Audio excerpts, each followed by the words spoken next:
जय जगन्नाथ सांग मैंने केमती अच्छा आपण मैंने आशा करती बहुत भलरे थे। तो मुझे आपण मान मटन रेसिपी शेयर करी।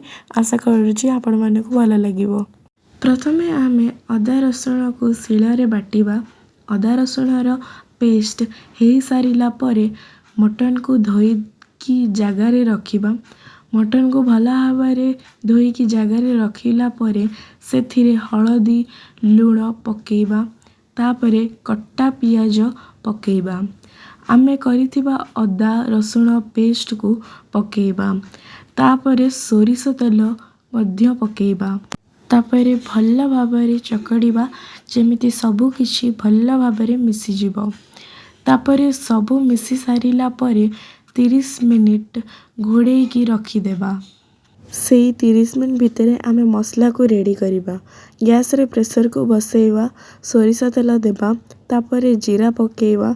जीरा फुटी साइला परे टिके चीनी देबा। टिके लाल हैला परे कट्टा पियाज को पकेबा। आमे जो गिनारे अदा रसुण पेस्ट को रखिथिले ता देहरे मटन मसला लाल मिर्च पाउडर आउ धनिया पाउडर पकेबा।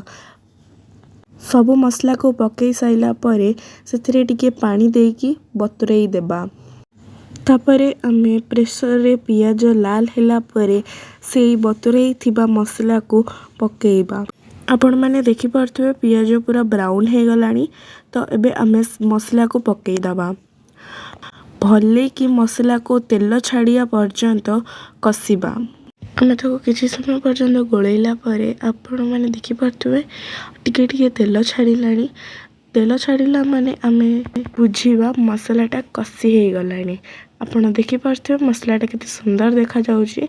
तो आमे आउ टिके समय ताको गोलैला परे आमे सेथरे गोलैकी रखितबा मटन को पकेबा। आमे मटन को गोलैबा। आमे भल भाबरे 10 मिनिट पर्यंत गोलैला परे मटनटा मसला सहित मिसी जाइथिबो। जदि मटनटा मसला सहित मिसी नथिबो ताहेले से पर्यंत आमे गोलैबा जे पर्यंत मसलाटा को मटन सहित मिसी न जाइथबो। तापरे किछि समय परे आमे गोटे पात्र रे पानी को रखिबा।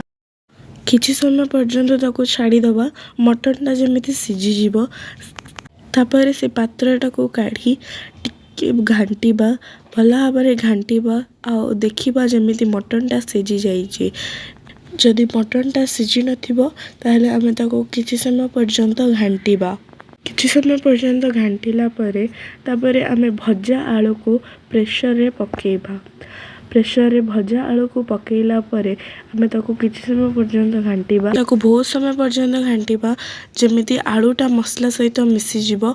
मसला सहित सबु किछि मिसी गले तरकारी रो टेस्ट बहुत भल आसे। सेइतपई आमे चेष्टा करिबा जेमिति सबु किछि भल भाबरे मिसी जिवो। तापरे आमे ताको किछि समय छाड़ी देला परे आमे सेथरे पानी देई दबा। पानी देकी टिके ताको गोलैला परे आपण माने देखि पारथबे केते सुंदर देखा जाउची तरकारीटा। तापरे आमे सेथरे ढांकुणी को देई दबा। ढांकुणी को आमे भल भाबरे बंद कर दबा जेमति मटनटा भल भाबरे सिझी जिवो। किछि समय ताको छाड़ी दबा। आउ 2टा सीटी हेई गला परे आमे ताको काढिबा। तापरे आमे गरम मसला प्रस्तुति करिबा। एथरे गुजराती 4टा लवंग 4टा बड़ अलैच गोटिए दालचीनी 2 खंड आउ गोलमरिच 4 रु 5टा सबु को शिल रे बाटी देबा। बाटी देला परे आमे प्रेशर ढांकुणी काढी देबा। आपण माने देखि पारथबे तरकारीटा रेडी हे गलानी। आउ केते सुंदर भी देखा जाउची पूरा लाल हेकी। तो एबे आमे जो गरम मसला आमे प्रस्तुत करथिले से गरम मसला को आमे तरकारी रे पकेबा। मसला को आमे प्रेशर भितर पकेकी टिके गोलई दबा। आ गोलई देला परे आपण माने देखि पारथिबे तरकारीटा केते सुंदर देखा जाउची। एबे हम मटन तरकारीटा पूरी रेडी हे गलानी। धन्यवाद सांग माने जदि वीडियोटी भलो लागितबा लाइक शेयर सब्सक्राइब करिया को भूलिबे।